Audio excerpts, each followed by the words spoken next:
May basbas na po ni Pangulong Duterte ang pag-usad ng Wawa at Kaliwa Dam Project na magdaragdag daw sa supply ng tubig sa Metro Manila. Sinabi po yan ng Pangulo sa talumpati sa ika-60 na founding anniversary ng isang kolehiyo. Babala niya sa mga hukuman, huwag mag-issue ng mga Temporary Restraining Order o TRO laban sa dalawang proyekto. Ginagamit lang daw ito ng mga natatalong bidder para maging atrasado ang proyekto at mahut-hutan ang mga nanalong bidder.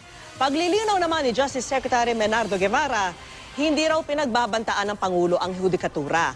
Batid daw ng Pangulo na hindi sila sakop ng kapangyarihan ng ehekutibo.